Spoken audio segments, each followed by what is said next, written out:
vous pour ce nouveau numéro de Presse Plus. Autour de la table, nos invités et consultants habituels.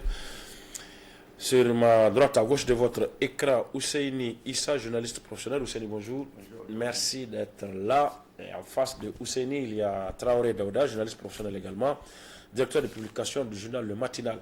Traoré Daouda, bonjour. Bonjour. Merci d'être là. À côté de vous, Traoré, il y a Dr Amadou Bounti Diallo,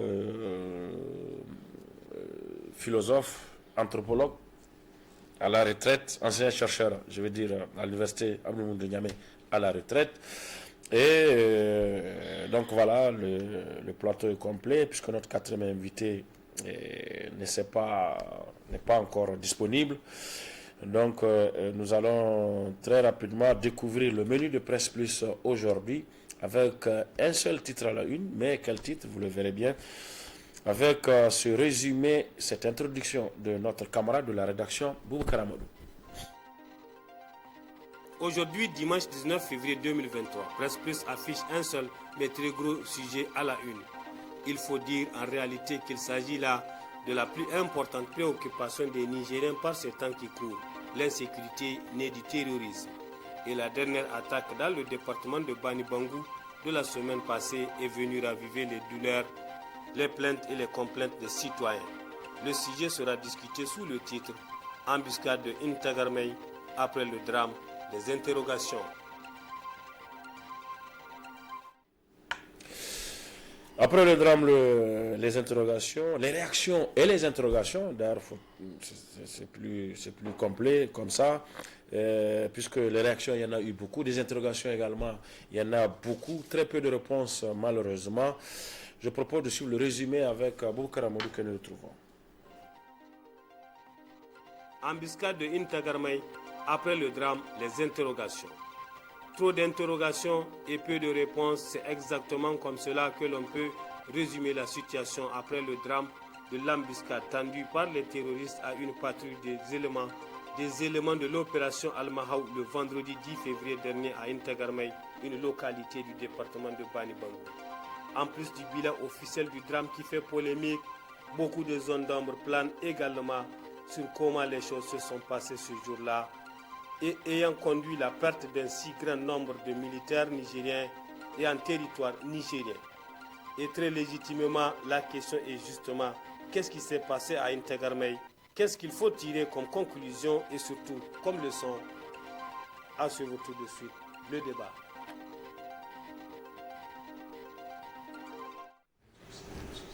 Voilà, embuscade de Intagarmey, une localité du département de Bani Bangou. Après le drame, les interrogations, ce drame, puisque ça en est un, consécutif donc à une embuscade jugée complexe par les propres termes donc, du communiqué du gouvernement qui a coûté la vie officiellement à 10 soldats nigériens tombés sur le champ d'honneur, 16 portés disparus. Le journal Niger Interhebdo a titré simplement sur ce fait en écrivant « Insécurité au Niger, 10 soldats tombés sur le champ d'honneur et 16 portés disparus suite à une embuscade à Intagarmey ».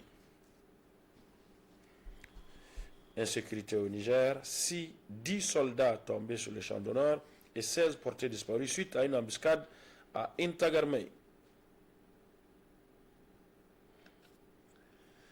Par contre, le journal Le Monde d'aujourd'hui, hebdomadaire de la place, a titré à propos de l'événement, mais surtout du communiqué du gouvernement sur la question, la communication désastreuse de la défense. La communication désastreuse de la défense. Alors, de but en blanc, on va essayer d'en discuter, peut-être de matérialiser déjà un aspect de cette communication désastreuse. On le découvre avec ce communiqué donc, du bulletin d'information de l'armée. C'est un bulletin des opérations que je vous propose de découvrir donc, à l'écran. Si Ousseini, notre technicien du jour, est prêt. Voilà, donc c'est un communiqué des forces armées. Donc c'est un bulletin qui paraît hebdomadairement, donc chaque semaine. Et ce communiqué fait état plutôt à la date du 17 février, c'est-à-dire une semaine après l'attaque, de 17 soldats tués, 17 morts, donc le bilan qui a évolué avec 17 morts, et puis 12 portés disparus, et 13 blessés, donc des blessés qui ont été évacués.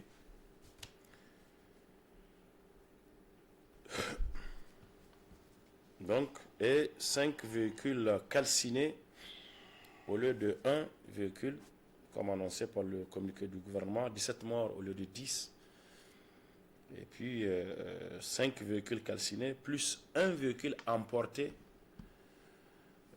sous-entendu emporté par les assaillants. C'est ce que nous révèle ce communiqué, enfin c'est ce que nous révèle donc ce bulletin d'information hebdomadaire publié pour rendre compte des opérations militaires en cours ou déjà réalisées dans la semaine par les forces armées nigériennes. Forces armées, mais de façon générale, les FDS, les forces de défense et de sécurité, de façon générale, donc en dehors de l'armée elle-même, il y a les forces de la garde républicaine, les forces de la gendarmerie, et même éventuellement celles de la police également. Alors, Ousseini,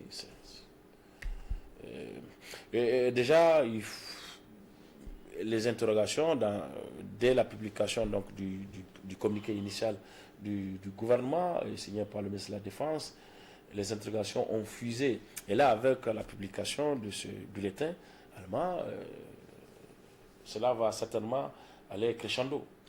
Et bien évidemment, Abdourahmane, et ce n'est pas la première fois, il faut le dire, que le gouvernement, ou du moins le ministre de la Défense, balance des communiqués comme ça qui suscitent polémique immédiatement.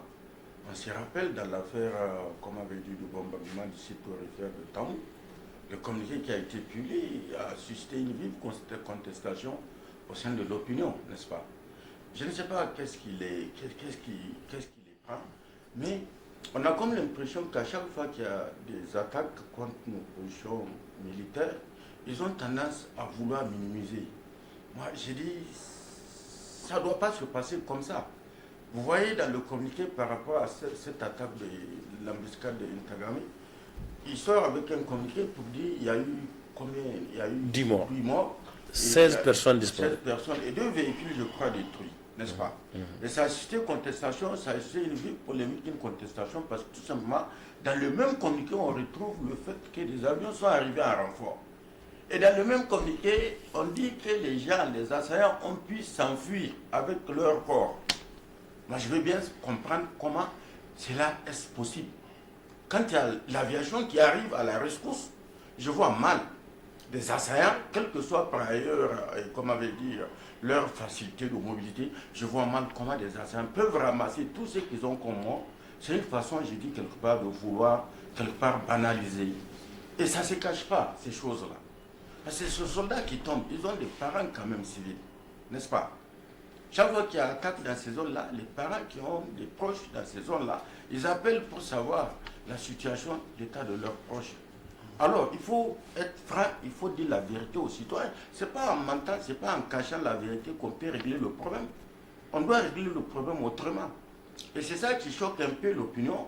Et quand j'entends souvent des gens dire, quand on parle de ces questions-là, qu'on cherche à, comment dire, à saper le moral des troupes, moi j'ai dit non, c'est des choses comme ça qui peuvent saper le moral des troupes.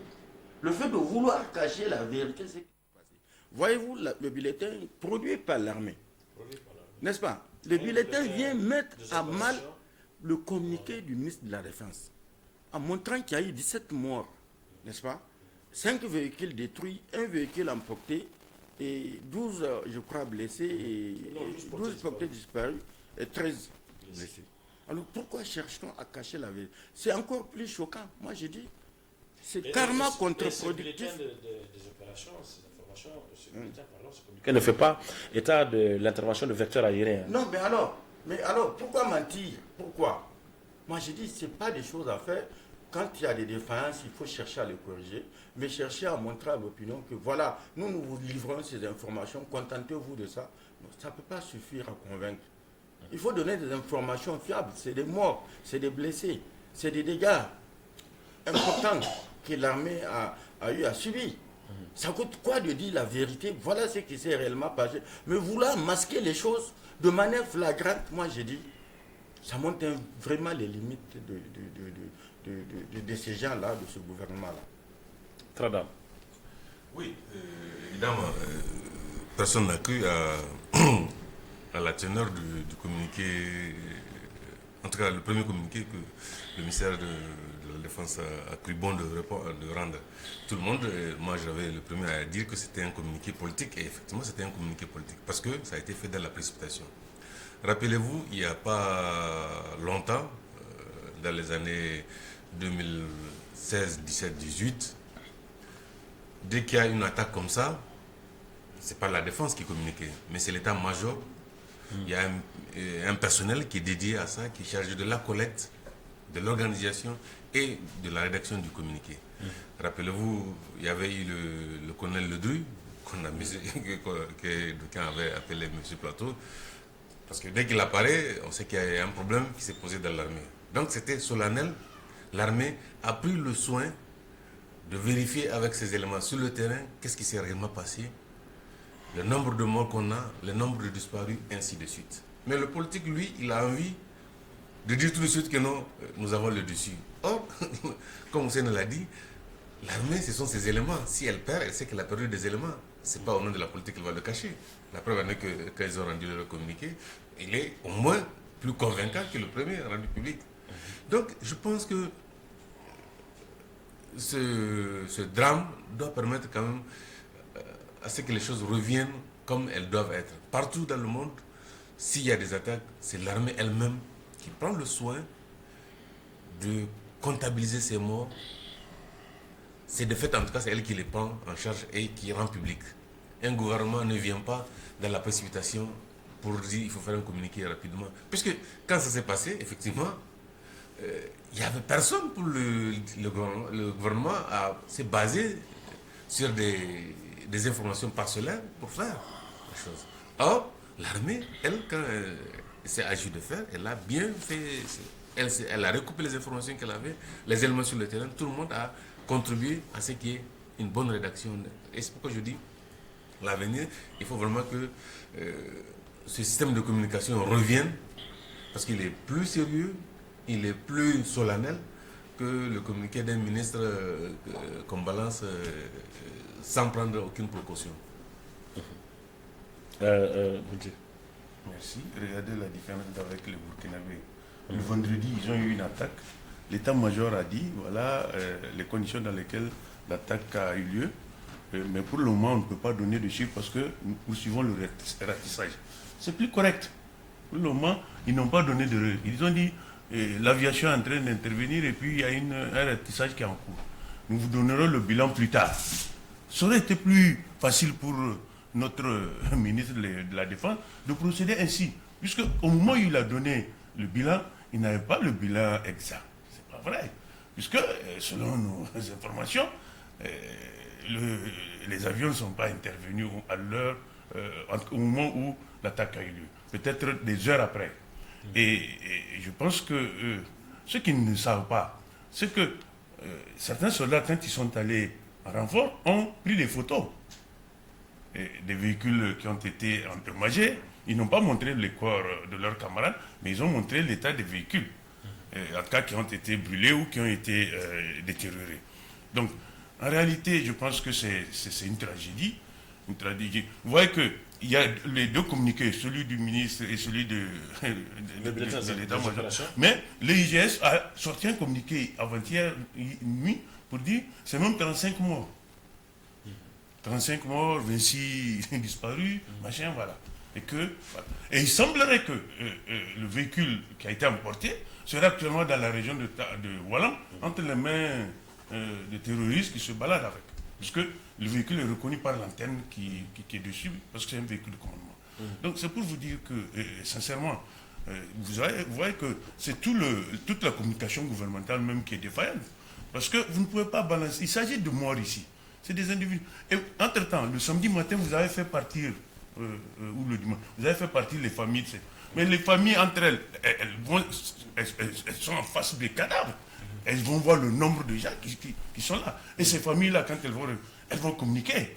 Donc en réalité, on ne peut pas cacher ces gens. À moins de les enterrer sur le champ de bataille et puis, bon, on se lave les mains, on dit voilà. Mais à partir du moment où vous organisez des funérailles solennelles à Walam, et faites venir les familles, les gens nécessairement connaîtront d'une manière ou d'une autre le chiffre exact de morts ou de blessés. Donc voilà ce qui s'est passé. Moi je me dis sincèrement que le gouvernement trouverait à faire mieux en organisant sa communication, parce que c'est une communication qui est totalement désastreuse ici, et surtout que cette communication porte sur des vies qui ont été perdues. Je pense qu'on ne peut pas donner des chiffres approximatifs quand il s'agit de morts. Et voyez-vous, même comment on appelle ça, même les modalités, on vous dit non, que c'est une embuscade complexe. Toute embuscade par définition est complexe. Parce que dans l'embuscade, qu'est-ce que vous faites? Vous faites en sorte que, quel que soit le côté par lequel les gens tentent de s'échapper, qu'ils ne puissent pas trouver d'échappatoire. Si c'est par exemple au niveau d'un courri, vous tendez l'embuscade des deux côtés du courri pour que les gens ne puissent pas s'échapper. Si c'est au niveau d'une colline, vous allez attendre que les gens soient dans une sorte de passe où ils ne peuvent pas s'échapper. Et le choix de ces expressions souvent non, moi je trouve que c'est important. Il faut dire simplement dans le bulletin. Et c'est ce que dit le bulletin des opérations des fans. Il dit donc une patrouille des fans, une patrouille de reconnaissance des fans est tombée excusez-moi, dans une embuscade à hauteur du village de Intagarme. Une embuscade simplement. Oui, ils n'ont pas parlé d'embuscade complexe. Je pense qu'il y a des mots qu'il faut éviter. Par définition, toute embuscade est complexe. Parce que l'embuscade, sa définition, c'est de faire en sorte qu'il n'y ait pas d'échappatoire pour ceux-là que vous attaquez. Et voyez-vous, ceux qui, eux, ils ne savent pas, c'est que souvent, quand les terroristes se rendent compte qu'ils peuvent avoir le dessus, eux, ils filment. À Djibo, ils ont filmé l'intégralité de l'action qu'ils ont. C'est un régiment qu'ils ont délogé. C'est même pas... Oui. C'est-à-dire qu'ils ont attaqué les gens sur leur base. Ils sont venus, ils les ont délogés. Ils étaient à côté d'une colline, ils les ont balancés. Ils sont venus, ils ont brûlé pratiquement tout le camp. Pourquoi? Parce que tout simplement, leur mode d'action n'est pas un mode ordinaire. C'est-à-dire qu'ils ne mènent pas un combat classique. Ils utilisent abondamment. Qu'est-ce qu'ils font d'abord? Ils cherchent la mêlée. Parce qu'ils savent que si ils se battent à 1 km, 2 km en envoyant des obus, l'aviation peut les décimer. Donc ils cherchent la mêlée. Moins de 400 mètres, ils rentrent dans le dispositif et puis ils se mettent à vous balancer des lance-roquettes anti-chars. Alors que le soldat n'est pas formé pour utiliser un lance-roquette contre un individu.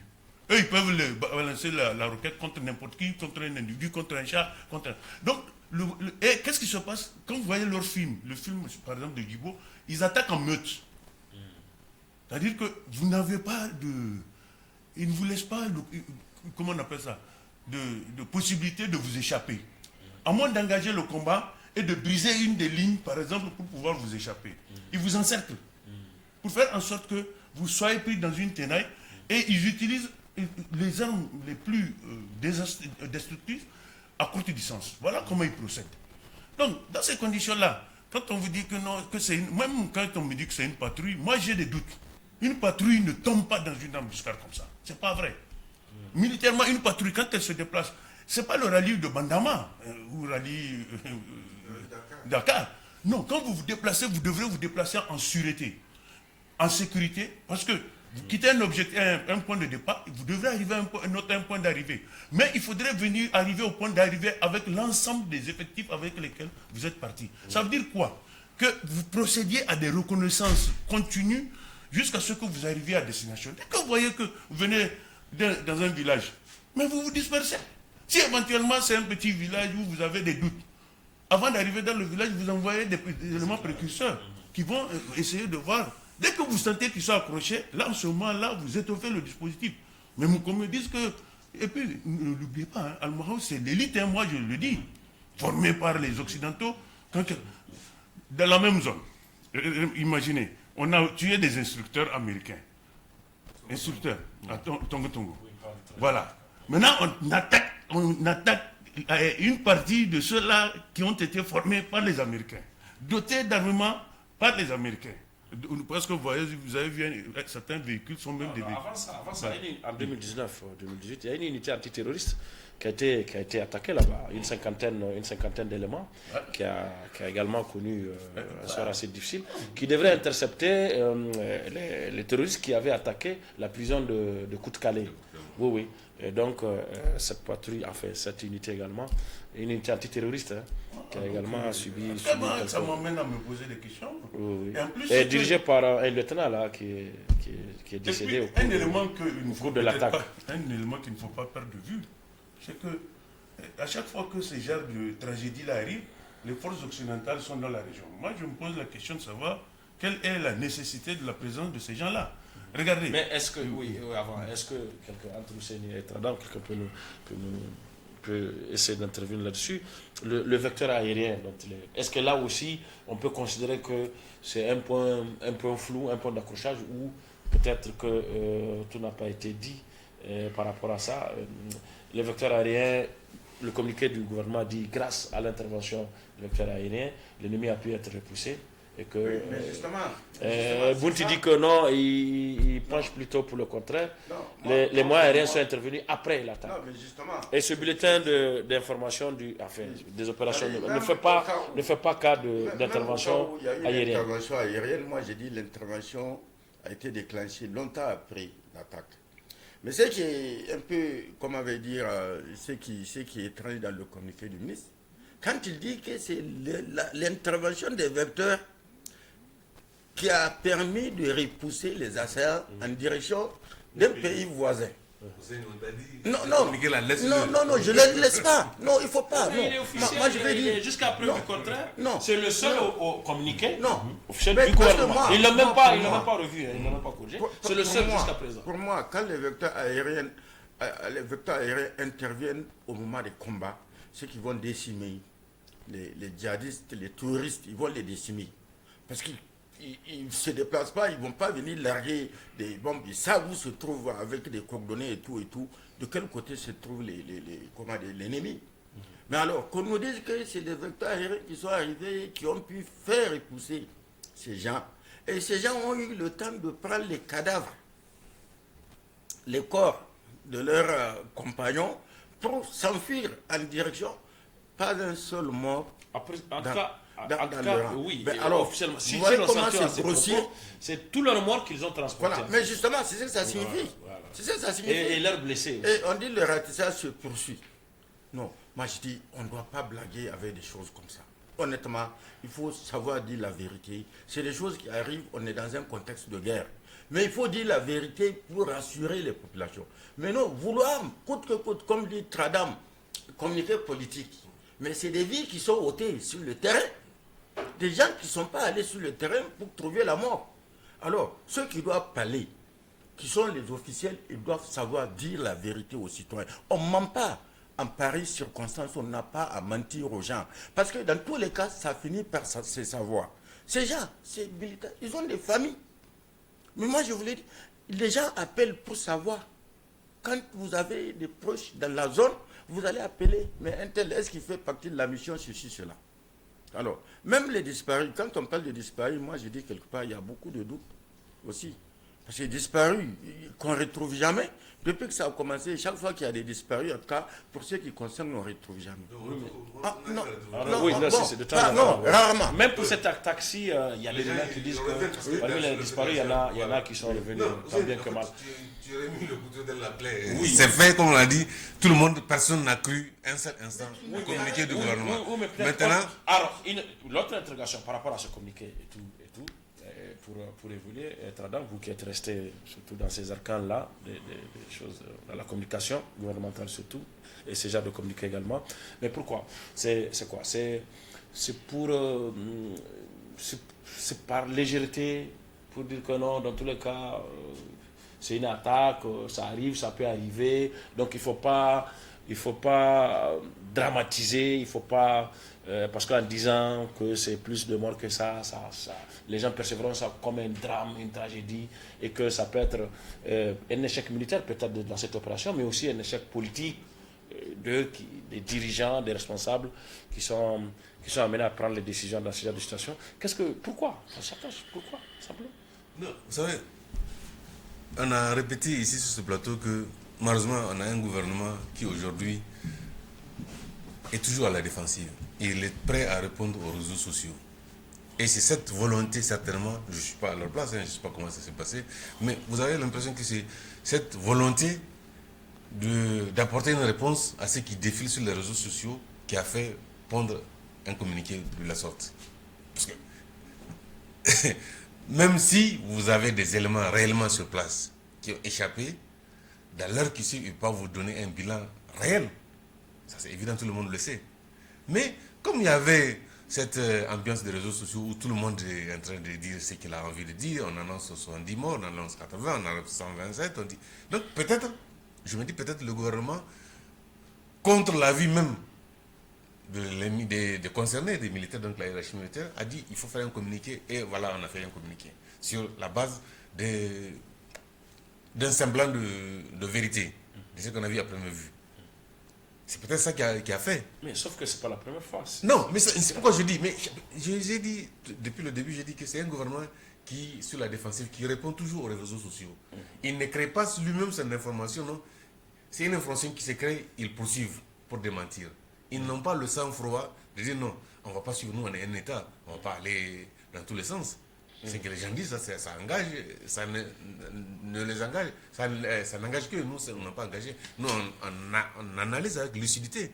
Et je vous ai rappelé, durant toute la période où moi j'étais au cabinet, la consigne c'est qu'on ne répond pas de tort à travers. Il y a une institution qui est chargée de ça, elle fait son bilan, elle vient à la télévision, on y va, on partait chaque fois à la télévision avec le DRU, pour faire le communiqué. Et c'est un communiqué qui n'a place aucun doute. Parce que c'est les concernés qui ont fait ce communiqué et il y a eu le recul nécessaire. Mais si on veut réagir effectivement, dès que les réseaux sociaux s'emballent, on va arriver à ça. Pour répondre à Hussein qui parle il faut que les gens comprennent une fois pour toutes une chose. Les vecteurs aériens dont on dit posséder, dont on dit avoir commandé, en réalité jusque-là, on n'en a pas en possession. Aucun. Jusque-là, les drones qu'on a envoyés, en tout cas en ce qui concerne les drones, on n'en a pas encore. Ils seront là peut-être d'ici la fin de ce mois de mars, peut-être mi-mars ou bien fin mars. C'est en ce moment qu'on sera réellement autonome. Pour le moment, si vous avez une opération à gauche, à droite... Un an après la visite du président de la République en Turquie, un an après l'annonce. Oui, mais en fait, c'est une commande que vous faites. Ils ne sont pas là disponibles. Et quand vous venez vous commander, il y a déjà d'autres commandes aussi qui sont là. C'est ça le problème. Et c'est peut-être ça, peut-être que le gouvernement lui-même n'a pas pris soin de dire aux gens qu'on a commandé, ça ne veut pas dire qu'on vient avec. Non, c'est pas disponible. C'est une commande que vous faites et vous avez très certainement d'autres lots de commandes aussi. Donc nous, on aura probablement nos moyens aériens véritablement. Mais les avions, par contre, ils devraient être disponibles sur le marché. Même les avions, ils ne sont pas disponibles sur le marché comme ça.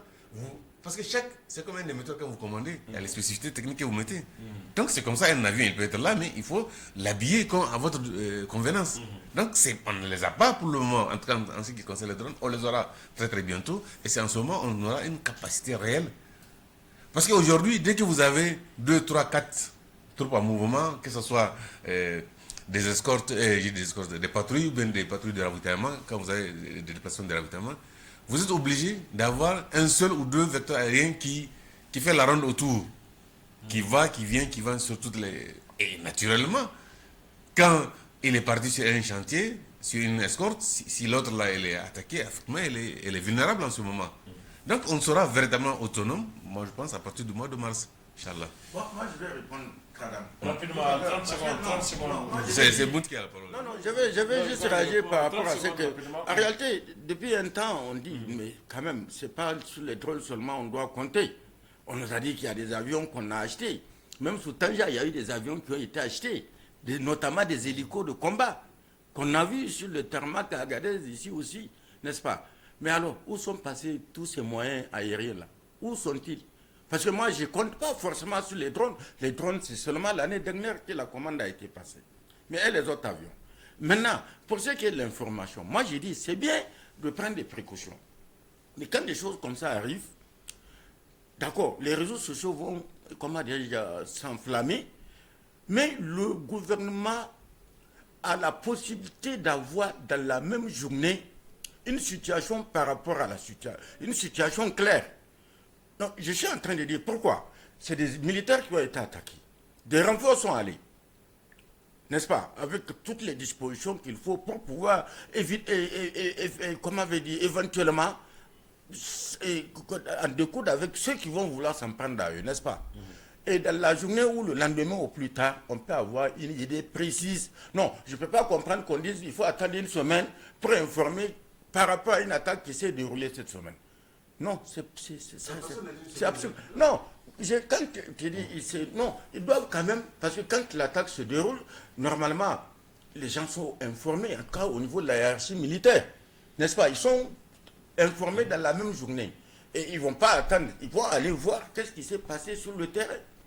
Est-ce qu'on a besoin d'attendre 24 heures ou 72 heures? Non. Suivant ce reportage donc, de Balima Bourema par rapport au bilan de cette attaque, bilan officiel et aux réactions que cela a suscité, cet élément date du week-end dernier, donc 2 jours après cette attaque du 10 février 2023. Je propose de suivre. Une fois de plus, la polémique s'enfle depuis la publication hier samedi 11 février 2023 du communiqué de presse du ministère de la Défense nationale, document dans lequel le ministre fait le bilan de l'embuscade tendue vendredi 10 février 2023 par des terroristes. Selon lui, 10 militaires nigériens ont perdu la vie, 16 personnes disparues, 13 militaires blessés et 3 véhicules détruits. Un détachement de l'opération Al-Mahaou en patrouille dans la zone nord du département de Bani Bangou est tombé dans une embuscade complexe tendue par un groupe d'hommes armés terroristes aux alentours de la localité de Intagamay à la frontière nigéro-malienne. Mais c'est la deuxième partie du communiqué qui a poussé les Nigériens à réagir. Côté assaillant, le bilan n'est pas encore déterminé puisque plusieurs corps ont été emportés par l'ennemi dans son repli, indique le ministre de la Défense. Sur les réseaux sociaux, les réactions des internautes ne se sont pas fait attendre. Pour Michael Zodi, acteur de la société civile, il demande à quoi servent les moyens aériens achetés à grands frais. Il parle de mauvaise gestion de la guerre. L'acquisition des moyens est faite de manière mercantile par des amateurs et des commerçants véreux, et surtout la sous-traitance de notre sécurité à des puissances impérialistes. Les chefs qui sont sur le terrain n'ont pas l'initiative de l'action, même sur le plan tactique. Cette embuscade intervient également quelques jours seulement après la diffusion par Télé Sahel des reportages sur les manœuvres effectuées à la frontière malienne par une mission conjointe militaire nigérien de l'opération Al-Mahaou et des Français du groupement Interarmes. Selon eux, cette coopération de près de 1500 hommes permet de combattre le terrorisme dans la zone. La collaboration se passe sur 2 composantes, la composante terrestre avec les véhicules au sol, les véhicules français et les véhicules nigériens, où les Nigériens ont une part très importante par la connaissance du terrain et leur propre renseignement au sol, et d'autre part par la composante aérienne, où nous avons à notre profit et au profit des Nigériens les avions de chasse, l'appui feu hélicoptère, et également les drones Reaper qui peuvent nous renseigner sur de vastes zones depuis le ciel. Malgré l'appui aérien dont on dispose, les militaires et les populations nigériennes sont toujours victimes des assauts meurtriers des groupes armés non étatiques.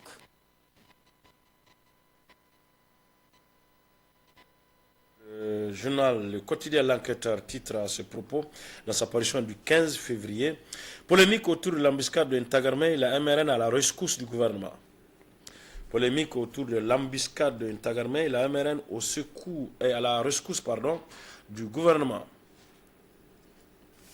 Et le même journal, L'Enquêteur, cette fois dans sa parution de la veille, donc le 14 février, attaque de Ntagarmey, l'exécutif sous les feux des critiques.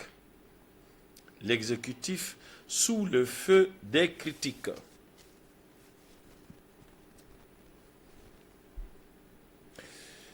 La MRN à la rescousse du gouvernement parce que la majorité pour la renaissance du Niger, la majorité présidentielle, donc si l'on peut dire ainsi, a rendu public un communiqué pour aller dans le même sens que le gouvernement en reprenant le bilan du ministère de la Défense par rapport à cette attaque à son actif. Donc les 10 soldats tués, 16 disparus, 13 portés disparus et puis les 3 véhicules calcinés.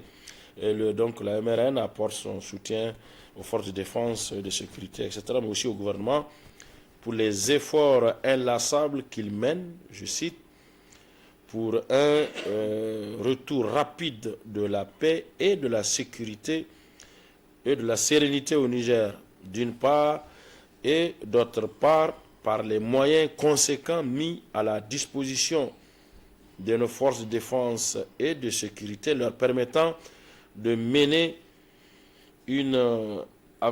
avec succès leur mission régalienne. Bounty. Moi, je pense que plutôt la MRN est venue ajouter à la confusion. Et que franchement, il faut que les gens prennent au sérieux ce qu'ils écrivent, ce qu'ils publient. Donc, vous savez que vous n'êtes pas en position des chiffres exacts, ne dites rien. Parce que là, vous venez, comment on appelle ça, vous venez s'aimer le doute dans les esprits. Déjà, le communiqué du gouvernement est plein d'ambiguïté. Vous venez, vous le reprenez. Avec des dates même inexactes. Oui, parce que dans le communiqué de la MRN, au lieu du vendredi 10 février, ils ont dit l'attaque du lundi 10 février. Donc, vraiment, ils ont parlé du lundi 10 février. À un certain niveau, il faut savoir ça peut prêter. Toute la MRN. Oui, toute la MRN, oui. On parle de Ilmi quand même, Ilmi ne dit pas n'importe quoi. Donc, voyez-vous, moi je pense qu'il faut tenir compte quand même des critiques des gens. Les gens ne critiquent pas pour le simple plaisir de critiquer. Les gens critiquent parce que ça ne va pas du tout. Ça ne va pas. Quand on voit un responsable comme Fumkoy signer ce genre de communiqué, on a peur. Oui, même les dates, les chiffres sont inexacts. Donc ce monsieur-là, est-ce qu'il sait même le nombre d'habitants qu'il y a au Niger? Donc finalement, ils sont dans leur bureau climatisé là, ils se disent que la vie est belle et puis voilà. Il faut peut-être continuer à diffuser la confusion parce que c'est ce qui nous arrange. C'est vrai, quand le communiqué dit l'attaque du lundi, alors que l'attaque a lieu le vendredi, vous ne pouvez pas censé signer cela. Donc vous voyez cet état d'esprit-là. Le communiqué reprend pratiquement celui du ministre de la Défense nationale. Donc ça veut dire que non, notre camarade a raison, quel que soit le chiffre qu'il donne, on va le soutenir.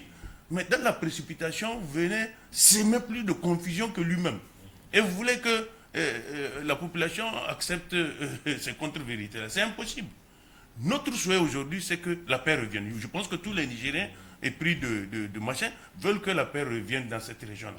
Mais on se rend compte que cette paix ne peut pas revenir avec les forces étrangères qui sont...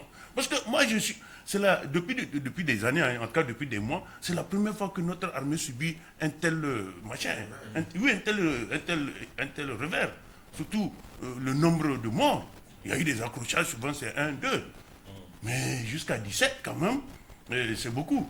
Et ça coïncide avec l'arrivée des forces françaises dans la région. Il y a 250 militaires français qui sont... Mais en réalité, leur objectif, selon le journal L'Opinion de France, ils ne sont pas là pour nous soutenir. Il faut que les gens arrêtent de se berner. Ils sont là pour déstabiliser le Mali. C'est ça la vérité. L'opinion dit que, en réalité, la France est en train de réorganiser les ex-rebelles et les machins, au point où un terroriste comme Yad Gali, dont la tête a été mise à prix à 5 millions par les Américains, vient à Ménakala faire ce que bon lui semble. À la barbe j'ai dit tenir des rencontres, réunir les chefs de groupement, les chefs de machin, pour dire bon, on va lancer une offensive contre les troupes maliennes. Moi, je pense que le drame là doit nous ouvrir les yeux. Il faudrait que nos autorités sachent que la France est en train de nous pousser dans une guerre vers le Mali. C'est la France. Et vous avez vu, derrière les Maliens maintenant, ils disent qu'ils ne veulent plus de négociations. Parce que même les Algériens qui sont censés être neutres sont en train de critiquer la montée en puissance de l'armée malienne. L'Algérie dit non, que l'argent qui a été dépensé, les Maliens ont acquis 35 aéronefs en 2 ans, que cet argent-là aurait pu servir à mettre en œuvre les accords d'Alger. L'Algérie vient de doubler son budget militaire qui passe de 11 milliards de dollars à 22 milliards. Quelle leçon elle peut donner au Mali?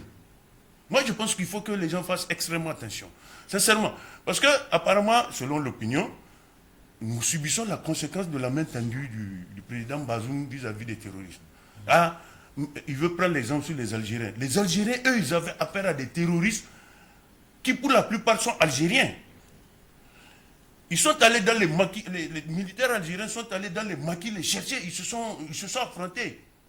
Quand les militaires se sont rendus compte qu'ils les ont affaiblis, ils ont dit, bon, écoutez, on signe ce qu'on appelle la concorde nationale. Ceux qui acceptent de déposer les armes dans le cadre justement de la concorde nationale, ils vont bénéficier d'une amnistie. Mais nous, qui nous attaquent, c'est des étrangers. L'État islamique, là, ce n'est pas des Nigériens, peut-être, même s'ils ont pris machin. La tête est quand même constituée d'éléments étrangers venus de Syrie, venus d'Irak. Avec qui nous pouvons négocier? Avec qui?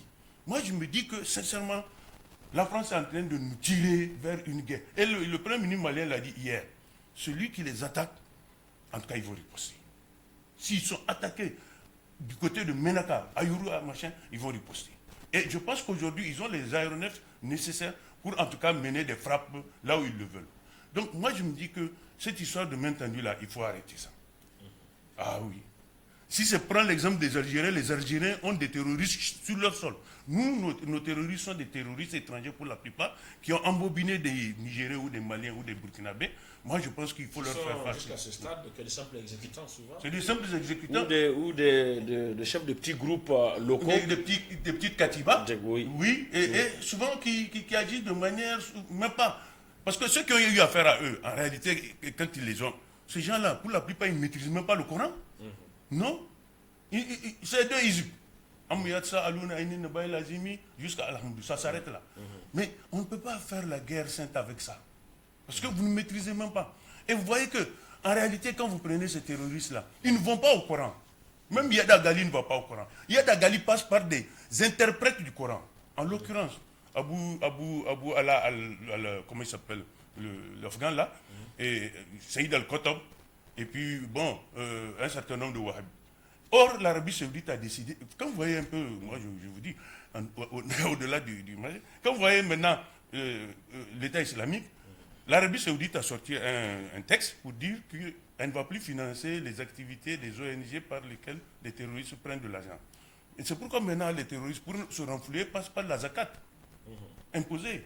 Et tenez-vous bien, tous ceux qui sont à Niamey, qui ont leurs animaux et leurs jardins dans les provinces là, si vous ne payez pas la zakat, on vous liquide. Donc ça veut dire en réalité que si nous ne faisons pas attention, c'est nous-mêmes qui finançons le terrorisme. Voilà. Avant d'arriver à ces stratégies de lutte contre le terrorisme et les interrogations que cela suscite également, surtout chez nous, la politique de la main tendue du président de la République et tout le reste, voilà, c'est cette seconde réaction, cette fois qui est venue de l'opposition politique, on a parlé de celle de la MRN. L'opposition politique également a rendu public un communiqué signé du chef de file de l'opposition, M. Tahirou Seydou, le 16 février dernier, et pour matérialiser donc ce sentiment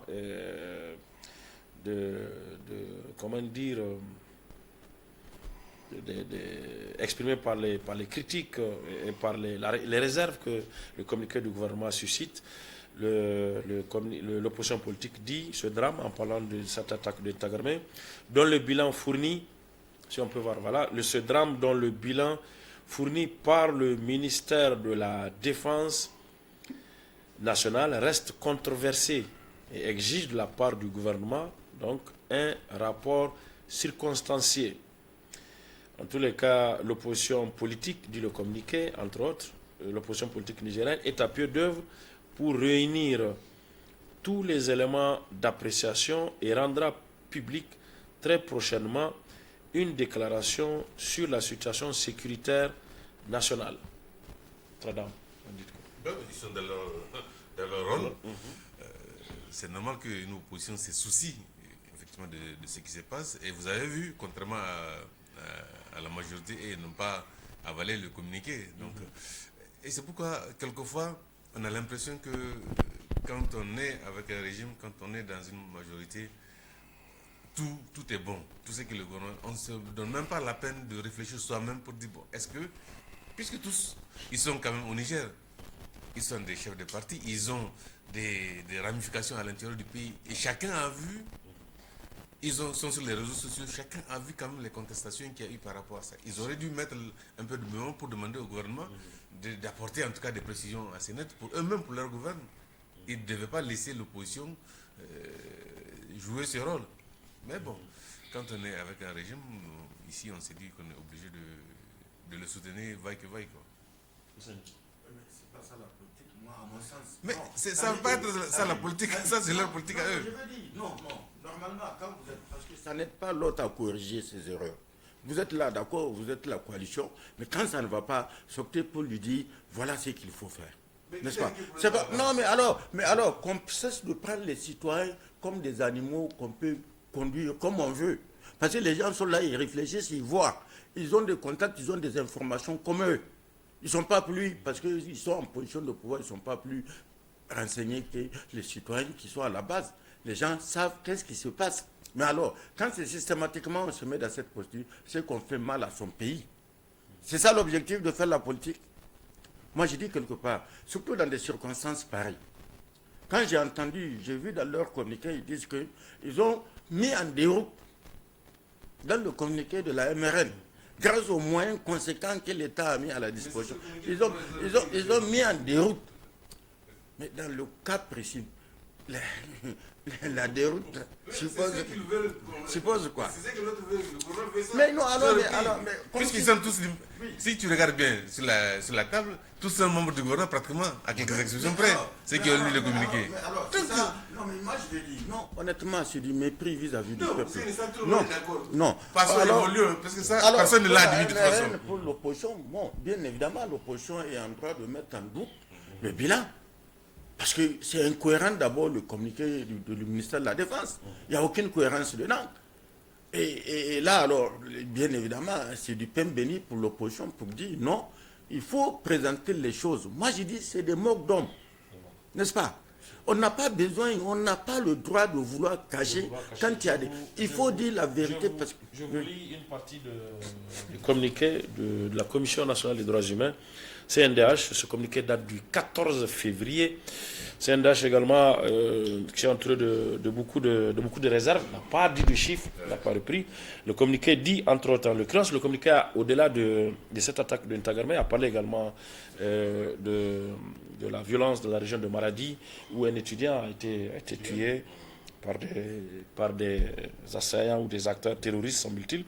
Et le communiqué par rapport à l'attaque de Ntagarmey, l'embuscade contre l'unité de l'opération Al-Mahou, a dit: ainsi, dans la journée du 10 février 2023, nous voyons soldats de l'opération Al-Mahou en patrouille aux alentours de la localité d'Ntagarmey, non loin de la frontière malienne, dans le département de Bani Bangou, sont tombés dans une embuscade terroriste lâche et barbare.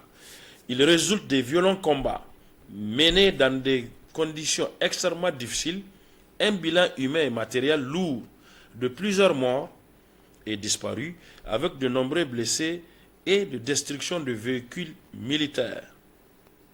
Donc, c'est vraiment... Ils ne se sont pas avancés du tout. Mais ils n'ont pas le droit de savoir. Ils ne se sont pas avancés du tout. Pourtant, leur communiqué intervient après celui du gouvernement. Un peu ce comportement, quand on voit, on a tendance à minimiser quelque chose dont on ne devait pas minimiser. Parce que c'est quand même une situation extrêmement grave. Mais c'est ça qui est dramatique dans leur cas. C'est une situation qui est là, qui est grave. Il y a des morts civils. On a tendance à banaliser, mais on s'en prend à d'autres pays. Comme le voisin béninois, et pas béninois, je veux dire malien, comme le voisin. Alors que chez nous même, la situation est préoccupante. Mais on a tendance parce qu'on veut faire plaisir. L'autre aspect de la chose, on a la force française Barkhane dans la zone. Tout à l'heure, on a vu un élément où il y a un officier qui disait qu'ils ont des drones, les repères pour... Mais alors, à ce moment-là, ils étaient où? Ils ne sont pas censés ne pas savoir qu'il y a une base ou une patrouille militaire nigérienne qui est tombée dans une embuscade. Al-Mahou se trouve à Walam. En tout cas, en attendant que les drones arrivent, nos avions arrivent, pour être sur zone, même pour le renseignement, pas même pour des attaques militaires. Bon, en fait, on nous a dit qu'on profiterait, en principe, du renseignement des alliés, notamment les Français. À quoi ça aura servi? C'est ça. Parce que normalement, ils doivent être dans la zone, ils doivent savoir les mouvements.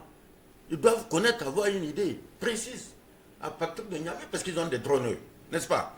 Et ils doivent pouvoir donner l'information à temps. Parce que moi, j'imagine que les drones sont souvent positionnés dans cette zone-là pour savoir exactement, parce que c'est la zone la plus impactée aujourd'hui du Niger, la région de Tillabéri. Mais alors, ça veut dire que les drones n'ont pas vu à ce moment, et les combats ont dû durer certainement des heures. Des heures. N'est-ce pas? Alors, on se pose la question. Et je suis d'accord avec ce que le docteur Bounti vient de dire, c'est qu'ils se sont repliés peut-être dans la zone pour pouvoir continuer à vouloir faire des choses du côté du Mali, où ils ont été chassés. Maintenant, il semble que les 400, parmi les 400 que les Burkinabés ont fait partie, il y a 200 qui vont venir encore se rajouter ici un peu dans la zone, d'après les informations qui circulent, les forces spéciales, ou comment on les appelle. Non, les forces spéciales, les présents, qui vient de Cambouassin, là. Oui, c'est ça, la force Sabre, Qui va s'installer dans Ayoru, 200. Alors, comment ça va se passer tout ça? Quand ils sont là, mais il y a les attaques. Alors, qu'on nous dise où est l'utilité. Parce que c'est ça, les gens veulent dire non, ils sont importants. Si, ils s'en vont, ça va être encore plus catastrophique. En attendant, notre force militaire, nos soldats sont capables de pouvoir contenir et même repousser ces gens-là. Moi, je suis convaincu, absolument convaincu, quand on va les doter de moyens conséquents. N'est-ce pas? Mais pas des moyens qu'on va donner à des commerçants pour aller acheter des vendeurs de tôle ou de machines pour aller acheter des armes. Ils ont acheté une quincaillerie. Oui, autre aspect qui peut alimenter la polémique également, c'est les chiffres, c'est le nombre. Par rapport au bilan dans le communiqué du gouvernement, quand on met les disparus, les morts et les blessés ensemble, on a à peu près 39 éléments qui sont touchés, victimes. Et dans les chiffres, si on considère les chiffres annoncés dans le bulletin des opérations des forces armées, on a morts, blessés et disparus 42. Ça donne une idée un peu. Ça, c'est les survivants, ceux qui sont touchés. Les blessés, les morts et les disparus. 42, le bulletin. Est-ce que ça ne donne pas une idée du nombre de militaires qui constitue cette patrouille? Moi, je pense que c'est une unité entière. C'est-à-dire, si c'est une compagnie, il faut compter entre 135 et 145 personnes. Moi, je pense, et voyez-vous, ce qu'il y a, c'est que ces gens... Parce que ça permet quoi? Ça permet de voir aussi l'autre aspect de la chose. Si des forces terroristes, des assaillants terroristes doivent s'attaquer à une centaine de militaires quand même, d'une unité spéciale comme Al-Mahou, à combien à peu près ils peuvent le faire? Il faut qu'ils soient dans au moins le 4 à 5 contre 1. 5 contre 1? Oui, 5 contre 1, 4 contre 1. Si on parle là d'une centaine d'hommes, oui, avec l'armement que ces gens-là ont. Ou au moins 70 ou 80, ça veut dire qu'il faut compter 250 ou 300 terroristes. Non, à peu près. Minimum. Ça, c'est le minimum. Mais comment ils peuvent se regrouper, attaquer sans qu'ils ne soient... Surtout que c'est une patrouille de reconnaissance, semble-t-il, qui, en tout cas, ne peut pas traverser les zones comme ça, comme si on va faire Fakari. Et maintenant, le problème, c'est que je pense que le gouvernement est en train de tenter de rattraper ce que dit l'opinion, ou d'effacer ce que dit l'opinion. C'est que, pour l'opinion, si on a subi autant de pertes, c'est que les forces alliées ne nous ont pas aidés, ou tout au contraire, elles ont contribué même au gonflement des chiffres. Et il y a une rumeur complètement folle, complètement terrible, qui dit que... ils ont été bombardés par... Oui, ils ont été bombardés. Pourquoi? Parce qu'ils se sont confrontés à des terroristes dont ils ont capturé une partie. Et parmi les terroristes capturés, il y aurait des Blancs, notamment des Français, parmi les terroristes capturés. Et donc, c'est au retour... On leur a demandé de les relâcher en cours de chemin. Ils auraient refusé, leur commandement aurait refusé, et ils voulaient coûte que coûte rentrer avec ceux qu'ils ont capturés là, au camp. Et puis bon, la solution a été de les empêcher d'arriver au camp avec ces terroristes-là, parce que ça pourrait constituer une preuve que bon, les assaillants ne sont pas forcément ceux qu'on croit. Et puis bon, on les a bombardés avec des moyens aériens notamment. C'était pas le chevet comme... Oui. Et mais bon, quand il y a autant de confusion, effectivement, ça va dans tous les sens. Chacun cherche à... C'est un mélangeage. Oui, absolument. Là, ce n'est plus la confusion. On ne sait plus qui a fait quoi ou qui fait quoi.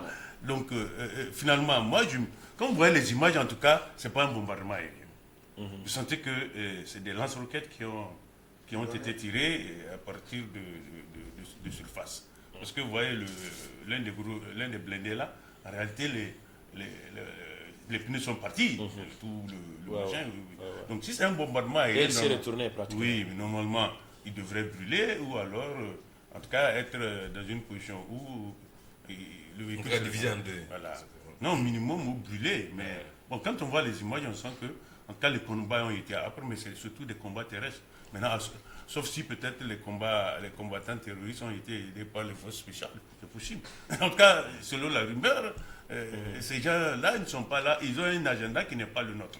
Et quand on se rend compte que, malgré le fait que Iyad Agali, sa tête soit mise à prix et que la France le laisse faire vers Minakala, vraiment, on a des doutes quant à comment on appelle ça, la volonté de la France de nous aider à lutter contre ces gens. Ce monsieur-là, les Américains disent, vous le capturez, vous avez 5 millions. Aujourd'hui, il vient à Menaka, peut-être même à Yoru, peut-être même à Niamey, qui sait. Dans le cas de la main tendue, c'est possible. Ce monsieur, il se promène maintenant à la barbe des Français, parce que les Français veulent organiser les terroristes pour attaquer l'armée malienne. Donc, moi, je me dis que dans ces conditions-là, il faut quand même que nous fassions extrêmement attention. Vous avez vu le président de l'Union africaine, hier, oui. Le Tchadien, il a dit que même les sanctions, les modalités là par lesquelles on veut punir les jeunes, il faut les revoir. Parce qu'en réalité, les populations, ce sont les populations qui sont touchées, pas les responsables. Et le Premier ministre malien, hier, il était dans la zone. Donc, il est en train de faire machine arrière, parce que la première sanction, l'Union africaine était... En tout cas, dans son discours, il a dit qu'il faut que l'Union africaine et la CEDEAO revoient un peu les modalités par lesquelles on veut sanctionner les jeunes. Pourquoi? Simplement parce que les mesures prises là, en réalité, n'ont pas de répercussions tout de suite sur les dirigeants, mais plutôt sur les populations. C'est les économies de ces pays qui souffrent, et ces économies-là, en tout cas, sont portées le plus souvent par des populations. Donc moi, je me dis qu'il faut maintenant que le gouvernement clarifie véritablement l'objectif et le but de la présence des Français dans la zone. Si c'est véritablement pour nous entraîner dans une guerre contre le Mali, je pense qu'il faut leur demander de rejoindre leur base en Djamena. L'enquêteur du 13 février dit justement à ce propos, l'enquêteur du 13 février, attaque d'Intagarmey, Bazoum se heurte à l'échec de sa stratégie antiterroriste. Bazoum se heurte à l'échec de sa stratégie antiterroriste.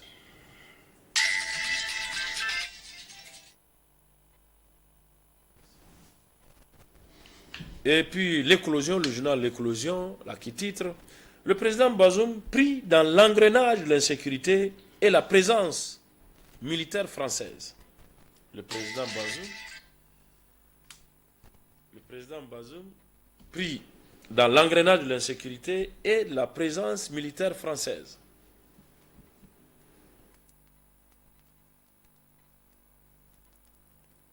Et puis l'enquêteur toujours, dans sa parution du 13 février, encore une fois, autre titre qu'on peut voir à la une de ce journal, lutte contre le terrorisme au Niger, l'efficacité de Barkhane en cause. Lutte contre le terrorisme au Niger, l'efficacité de Barkhane en question, pardon.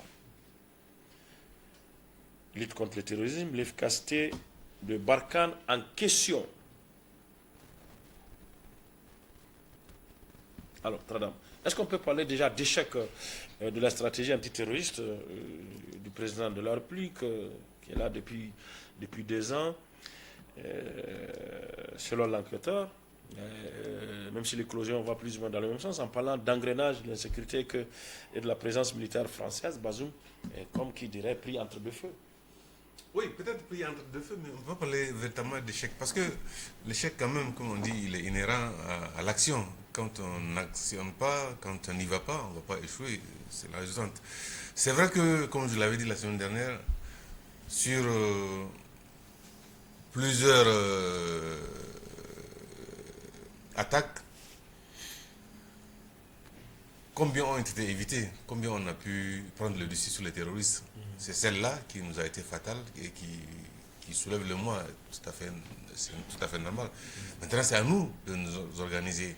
Il y a des choses qui n'ont pas été véritablement dites dans cette attaque. Et on espère qu'un jour ou l'autre, les gens diront réellement ce qui s'est passé. Parce que il y a beaucoup de facteurs qui ont concouru à la réussite, entre griffes, des actions terroristes de cette attaque.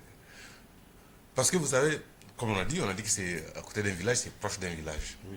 Et aujourd'hui, beaucoup de militaires hésitent quand il s'agit d'un accrochage avec les terroristes, mais qui sont confondus à une foule civile, à des civils. Parce qu'il y a cette histoire, enfin pas cette histoire, mais cette réalité des droits de l'homme qui est là, qui vous poursuit dès qu'il y a un grabuge sur les civils. Tout de suite, les gens sont épinglés. Donc, quand vous êtes à l'approche d'un village, effectivement, même si vous avez des actions, des combats avec les terroristes, les gens évitent les forces régulières. Surtout que là, à l'occurrence, dans ce sens, ce n'est pas qu'un seul village, c'est plusieurs villages. Donc, vous avez beaucoup de femmes, d'enfants. Oui. Donc, les gens évitent le plus souvent ce genre de confrontation. Et pourtant, les terroristes, eux, ils en profitent. Ils se cachent derrière ces populations civiles pour mener leurs actions. Donc, nous, les forces régulières, en général, elles évitent parce que dès qu'il y a un problème sur les civils, il y a des civils morts, eh bien, ça devient un problème. Et personne, en général, même la hiérarchie, n'arrive pas à couvrir les soldats ou les officiers qui y procèdent. Donc, moi, je pense qu'il faut peut-être, dans le manuel de procédure de ce genre de zones, il faut que les droits de l'homme, certes, soient pris soient pris en compte dans ces manuels, mais il faut aussi que ce n'est pas une guerre classique, c'est une guerre asymétrique, comme on dit. L'ennemi, il peut être derrière un civil, ou bien il peut même être un civil qui devient subitement armé. Donc il faut que vraiment qu'on trouve le juste milieu pour permettre aux militaires réguliers, donc à nos militaires, de faire leurs opérations régulièrement et d'affronter les terroristes au besoin. Quand le journal, l'enquêteur parle d'échec, et vous dites que non, ce n'est pas forcément un échec parce que c'est dans l'action qu'il y a des trucs comme ça, etc. On entend le président échec en termes de stratégie, on veut dire, pas les opérations militaires qui sont menées sur le terrain. En termes de stratégie, le président a voulu vraiment se baser en dehors des actions militaires qui sont quotidiennes sur deux choses. L'armement, et donc la mise à disposition des moyens, et tout, et le dialogue pour éventuellement avoir de son côté quelques terroristes qui voudraient lâcher l'affaire, abandonner l'affaire, donc revenir dans la... Mais là, il a dit qu'il a négocié avec des gens dans la région de Difa. On a bien vu que les enlèvements continuent, les attaques continuent. Ici, avec l'IGS dans la région des trois frontières, on voit bien que les attaques continuent. Depuis sa première conférence, ici, nous tous, la dernière fois, on a suivi un élément ici où on voulait impliquer les chefs traditionnels, les chefs de groupement dans les localités de Filengue et tout. Le ministre de l'Intérieur a dit que ça n'a pas marché, que jusque-là, rien ne s'est passé, qu'il leur donnait un mois. Donc, il est même allé dans la menace, si on peut dire. Vous voyez, ça veut dire que... Dans la région de Bali-Bangou, il y a eu 2 forums sur la paix qui ont été organisés. Ici, nous tous, on avions dit que c'est un échec. Ça n'a pas marché. Moi, j'avais rappelé même, à l'époque, quand il était ministre de l'Intérieur, il a fait son opération. Mais quand on parle de stratégie, mais c'est de ça qu'on parle. Mais voilà, c'est un élément qu'on parle. Non, en tout cas, ce volet de la stratégie n'a pas marché et il ne peut pas marcher parce que les gens sont habitués à une sorte d'économie terroriste, comme on l'a dit, une économie de guerre. Ils ont l'argent facile, ils ne peuvent pas abandonner ça. Ils abandonneront les pieds devant, mais pas dans une sorte de négociation. Au Burkina, ils sont en train d'expérimenter la même chose, mais ils se sont butés au même problème. Ça ne peut pas marcher. Un terroriste, vous n'avez pas autre solution que de le combattre. Il n'y a rien à faire. Ça, on l'a dit depuis l'affaire de Boko Haram, quand il a fait l'histoire de Repentis à Difa, une villa où les gens sont... les déradicaliser, on avait dit, mais ils sont retournés dans leur radicalisation. Donc ça ne peut pas marcher. Ce côté de la stratégie, il n'a pas marché, il ne marchera jamais. Le deuxième aspect, c'est l'équipement. Et je dis que ça, à notre désavantage aujourd'hui, c'est que ce n'est pas des équipements qu'on en avait en main avant de commencer à parler de... On les a commandés, on l'a vu, il est parti en Turquie pour acheter à Ankara, je crois dans d'autres villes.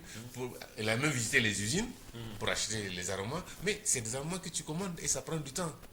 Ça prend du temps pour être livré, ça prend du temps pour être fabriqué, pour être livré. Mais en attendant, c'est là où j'en conviens avec vous, les forces qu'on a déployées, les forces étrangères, je devais jouer le supplétif pour nous aider à maintenir le statu quo avant qu'on ait nos propres armements. Parce qu'une fois qu'on a plus de pratiquement, je crois, une vingtaine ou une centaine de pilotes en formation, mais une fois qu'on aura cet effectif, en ce moment on sera opérationnel, on n'aura pas une zone d'exclusion aérienne comme au Mali. Mais aujourd'hui, est-ce que réellement le Niger contrôle tout son espace aérien? C'est pas évident. Absolument. Alors là, ça pose problème. Ce qui vient de poser comme question, ça pose problème. Pourquoi on a fait venir ces forces étrangères là chez nous? Le premier aspect de la chose, on a dit ils vont nous aider en termes de renseignement. N'est-ce pas? Avec leurs drones et tout. Depuis, avant même que la Barkhane ne soit déployée. Un responsable politique, et pas de moindre, un membre du gouvernement, avait dit, je vous aide un peu, avait dit que sans eux, sans ces forces-là, on verra rien, on n'entendra rien. On serait sourd et aveugle. Alors, ils sont là. C'est ça que le responsable politique Ils sont là à supposer, avant même que Barkhane ne soit redéployé ici. C'est ce qu'on nous a dit. Avec les drones qu'ils ont, ils vont nous fournir des renseignements pour nous permettre d'être alerte par rapport à des cas d'attaque ou des choses comme ça. Alors ils sont là, on nous attaque tranquillement, les drones sont là tranquillement. Alors ils servent à quoi? De deux choses l'une. Ou ils ne nous donnent pas les renseignements, auquel cas je ne vois pas l'importance de leur présence chez nous, ils doivent s'en aller. Ou bien alors c'est pas pour ça qu'ils sont venus. Ils sont venus pour leur agenda. Ils sont venus prendre notre agenda et notre sol ne peut pas quand même leur être donné pour qu'ils fassent à des pays voisins, et comme avait dit, qu'ils fassent tour à des pays voisins avec qui nous partageons beaucoup de liens. Moi, j'ai dit, de ce point de vue, de la même manière, ils ont échoué au Mali là. Parce que les Maliens, ce n'est pas de gaieté de cœur. Les Maliens, c'est sur la base d'un certain nombre de constats que les Maliens ont dit, hey, pactez. N'est-ce pas? Ou, quand Choguel dit, on leur empêche même de survoler quand ils veulent aller frapper. Ça veut dire que quand on regarde un peu les choses, ils sont en train aussi d'expérimenter la même chose quelque part.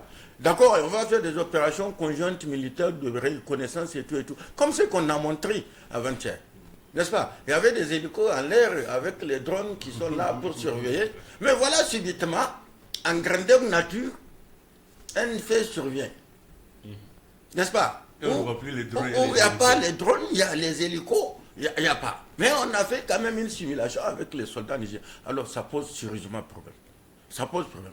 Et l'autre aspect de la chose, quand on t'entend dire qu'on attend nos drones, mais moi, à mon sens, c'est qu'on a déjà des appareils qui sont là, qui doivent être opérationnels en principe.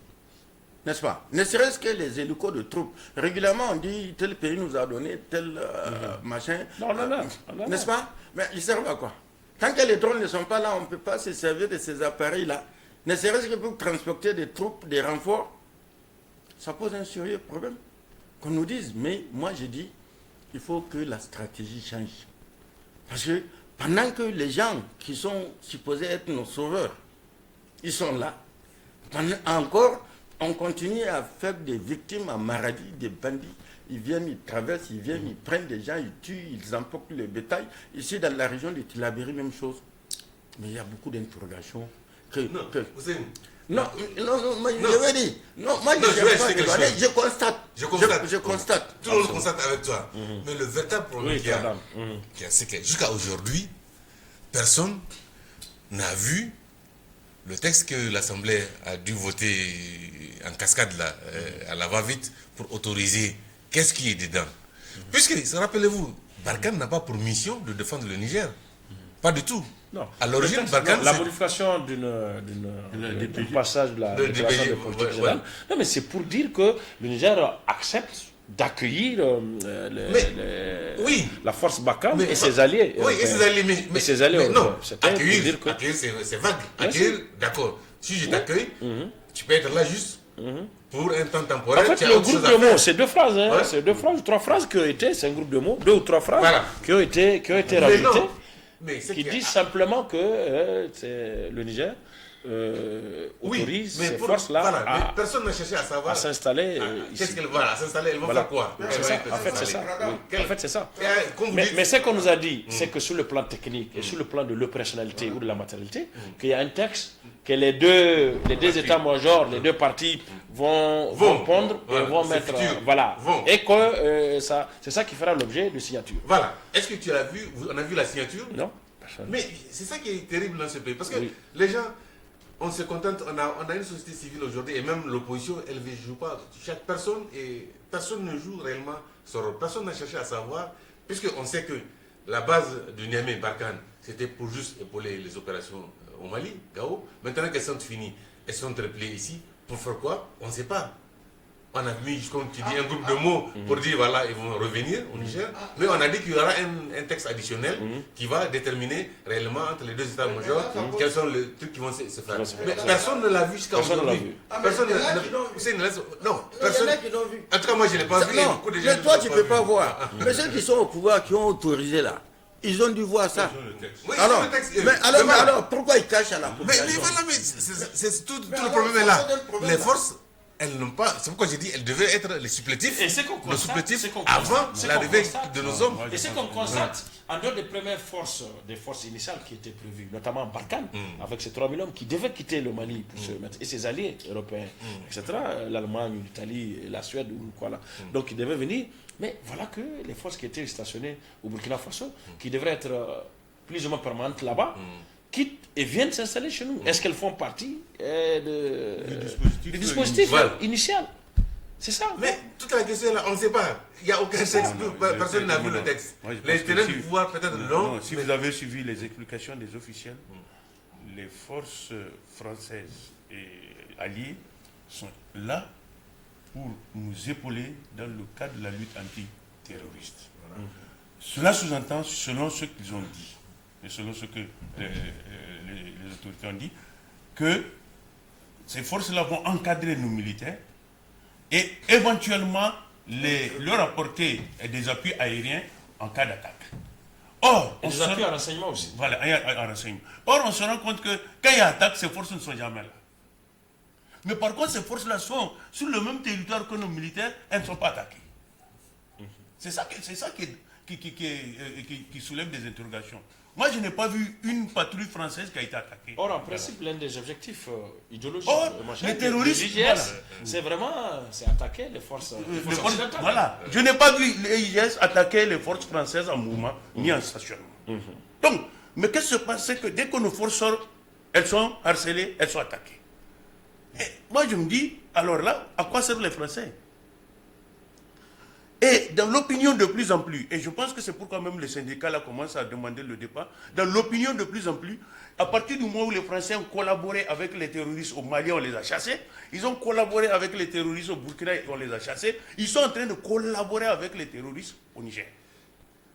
Donc, dans l'esprit de l'opinion, tôt ou tard, il va falloir que tout le monde demande le départ des Français. Maintenant, Bazoum est parti à l'étranger. Quand il va revenir, il faut qu'il convoque les forces militaires, les patrons de ces forces-là. Quelle est votre mission?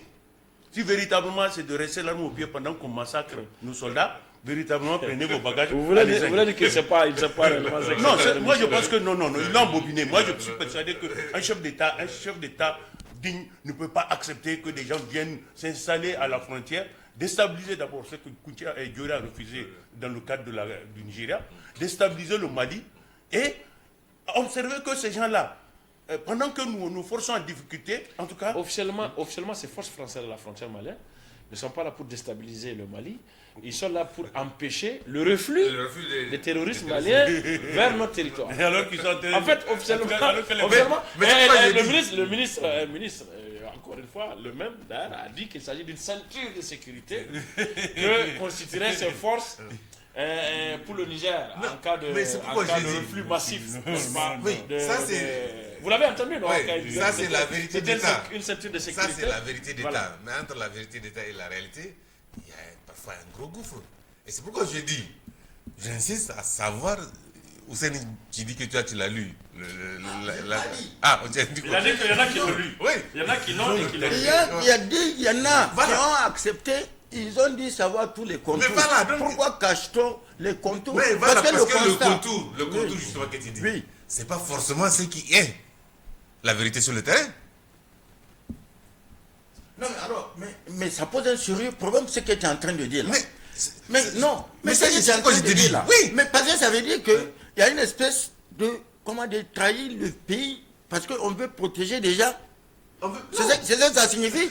Non, quelque part, quand tu me dis, non, on est confronté à une situation d'insécurité, où les populations meurent et tout.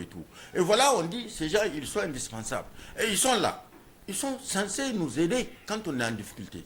Mais s'ils doivent rester, comme vient de dire Bounty, l'arme au pied, alors, ils servent à quoi? Ils sont là pour notre agenda. Est-ce que c'est notre sol là? C'est ça, ils doivent utiliser pour déployer leur agenda? Non, ça n'a aucun sens. On t'a montré le même jour un élément qu'on vient de rediffuser ici, où ils sont en patrouille. Si la patrouille de Al-Maoula a bénéficié du même dispositif, elle ne serait pas tombée dans une embuscade. Pas alors. Donc ça veut dire quoi? Ils ne sont pas venus. Non, ils ont leur agenda. Les éléments qui ont attaqué notre patrouille, ces éléments, quand même, ils ont dû bouger de quelque part pour venir tendre l'embuscade, n'est-ce pas? Et ils ont traversé pratiquement, parce qu'on dit qu'ils se sont arrêtés vers un pays voisin. Ils ont traversé une longue partie, une longue distance avant de venir là où ils ont tendu l'embuscade. Absolument. Et personne ne les a vus. Et nos soldats sont allés tomber. On est censé avoir des avions de combat qui ne décollent pas, parce que les gens sont allés faire leurs emplettes dans les supermarchés ukrainiens là, et des avions complètement déglingués et des hélicos qui aujourd'hui ne servent pratiquement à rien.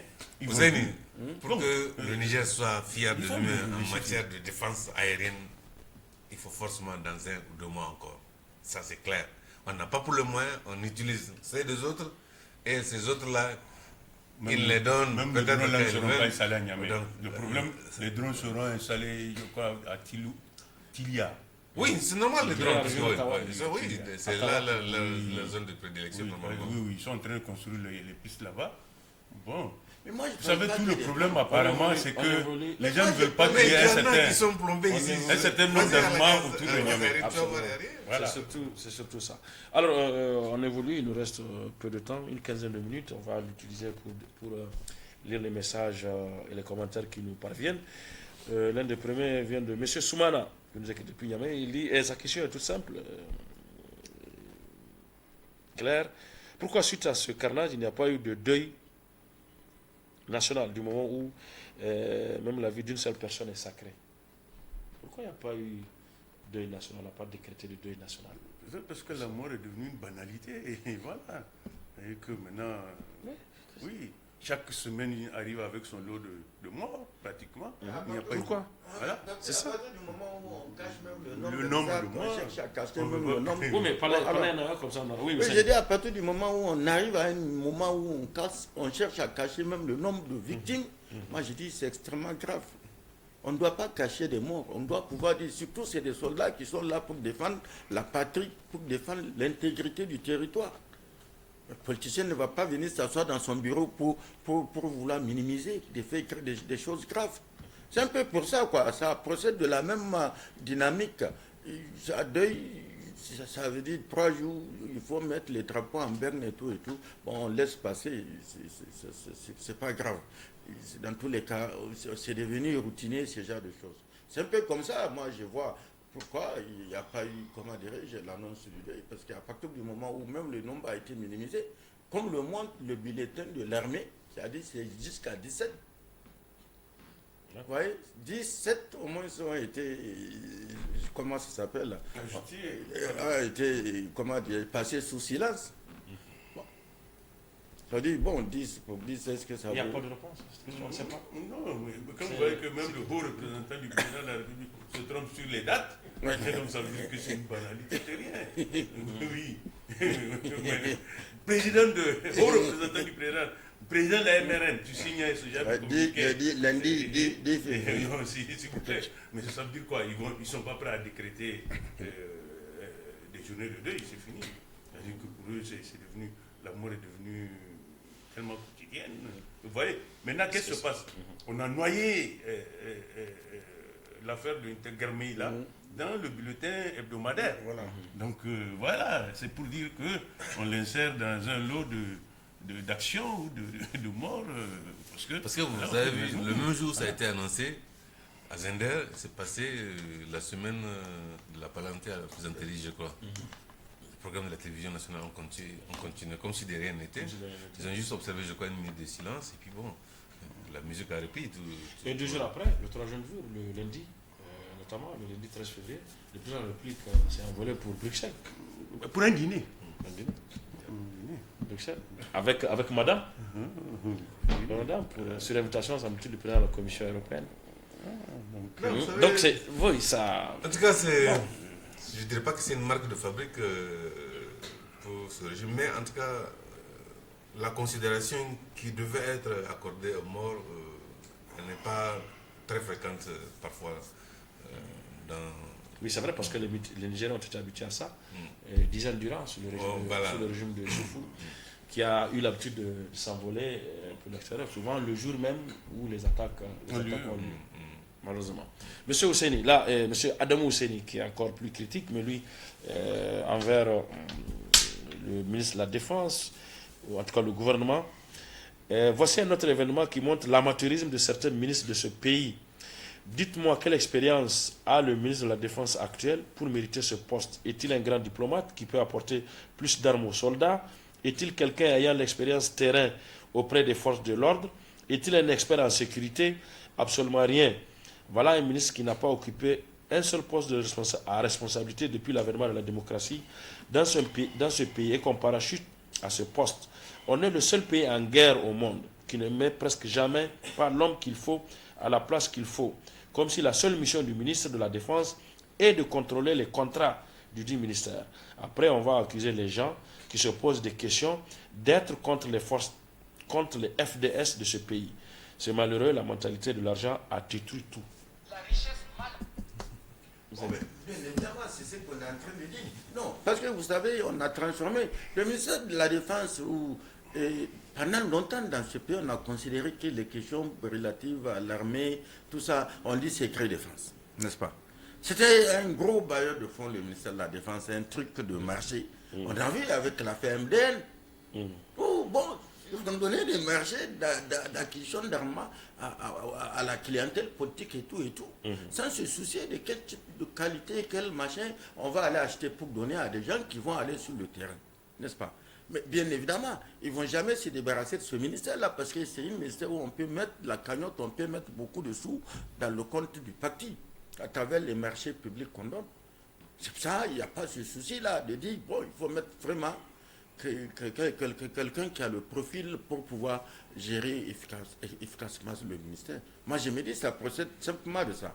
On a vu que c'est Katambe qui a débusqué le lièvre quand il était à ce ministère, pour dire, par rapport à cette histoire des marchés, on a vu le tollé que ça a provoqué dans le camp même du parti. Le simple fait qu'il dévoile, qu'il dénonce, qu'il demande, qu'il diligente une enquête pour voir comment l'argent qui a été engagé pour le compte de ce ministère, comment l'argent a été dépensé. Et on a vu, c'était un scandale. Et on a vu comment le scandale a été étouffé. On a fait plus 16 milliards ou 12 milliards. Mais de 76 milliards, on est revenu pratiquement. On est revenu des choses comme ça. Et les gens qui ont proposé les actes graves, ils sont aujourd'hui encore là, tranquilles. Non, et certains ont bénéficié encore de contrats. Mais bon, alors, il ne faut pas être surpris qu'on soit dans cette situation. Alors, cet autre téléspectateur... Maintenant, comme ils ont compris d'ailleurs que c'est juteux, c'est rentable, c'est carrément les patrons... Qui revient sur ce qu'il appelle les trous noirs dans tout ce qui s'est passé et dans le narratif, n'est-ce pas, du gouvernement par rapport à cet événement. Il dit, oui, je voudrais apporter ma propre analyse, etc. Il dit, sur 11 véhicules de patrouille, nous avons en moyenne entre 80 et 90 éléments. Si on considère que la moyenne est de 7 ou 8 éléments par véhicule. Alors, s'il vous plaît, combien sont de retour? Le calcul est très simple. Donc, le gouvernement nous ment sur le bilan. Deuxièmement, comment les terroristes sont-ils au courant du mouvement de nos FDS, notamment de cette patrouille, et nos renseignements et l'aviation qui doivent couvrir la zone en amont et de façon synchronisée? S'il vous plaît, nous sommes au regret de dire que nous avons des trous noirs énormes dans cette affaire. En tout cas, il y a beaucoup d'interrogations et je pense que c'est ce qui fait que la rumeur continue, malgré les communiqués du gouvernement, la rumeur continue à enfler. Moi, je me dis, l'homme qui dit qu'il a la télécommande là, à son retour, il faut qu'il nous prouve que véritablement, il a la télécommande. Parce que ça pose même le problème de notre souveraineté. Si des gens peuvent s'installer chez nous, mener des actions contre un État voisin ou contre nos propres forces, apparemment, selon la rumeur, mais moi, je me dis, sincèrement, ça pose comment on appelle ça, le problème de notre souveraineté, le problème même de l'amour du pays. Parce que ces gens, on les a vus à l'œuvre au Mali, on les a vus à l'œuvre au Burkina Faso. Ils se sont retournés contre ceux-là qu'ils sont venus aider. En quoi nous sommes supérieurs aux Maliens ou aux Burkinabés pour qu'ils ne fassent pas le même travail qu'ils ont fait là-bas? C'est-à-dire un travail de sape qui a consisté justement à faire monter en puissance non pas les armées mais plutôt les terroristes. Parce qu'il ne faut pas l'oublier, c'est la France qui est à la base du terrorisme au Sahel parce que c'est elle qui a poussé l'OTAN à détruire la Libye. Et les arsenaux libyens ont été vandalisés par des éléments négatifs qui ont répandu l'armement à travers le Sahel et provoqué. Et moi je vous dis, par expérience, je sais que la prochaine attaque de l'IGS, ce sera une ville. Parce que l'IGS n'a pas l'habitude, que ce soit en Irak ou en Syrie, d'opérer dans les campagnes. Elle prend une ville, même si au besoin l'aviation va détruire la ville, ce n'est pas son problème. Elle va essayer de s'accaparer d'une ville, peut-être Tillabéri, peut-être Torodi, peut-être Niamey, peut-être Oualam, on ne sait pas. Mais en tout cas, ce qui est certain, ce n'est pas une organisation criminelle qui a l'habitude d'opérer trop longtemps dans les villes. Elle va s'accaparer, elle va tenter en cas de s'accaparer d'une ville. Et je pense qu'il faudrait que nos forces et nos autorités soient sur leur garde. Monsieur Moukela depuis Koubia, il dit le problème du Niger, c'est qu'on est toujours dans l'illusion. Chaque fois, on parle mal du Mali et du Burkina Faso, alors que nous avons le même problème, un problème de contrôle du territoire. Comment comprendre que des terroristes collectent des impôts sur une partie du territoire et on dit qu'aucun centimètre du pays n'est sous contrôle terroriste? On doit arrêter de se mentir, dit-il. On ne contrôle pas une partie du Tillabéri et on doit se battre pour récupérer la région de Tillabéri. Vous avez vu hier ou avant-hier, Talon, lui, il est allé, malgré les sanctions, il sait que son pays est menacé, il est allé à Ouaga pour parler de sécurité. Et le Togo a été attaqué avant-hier.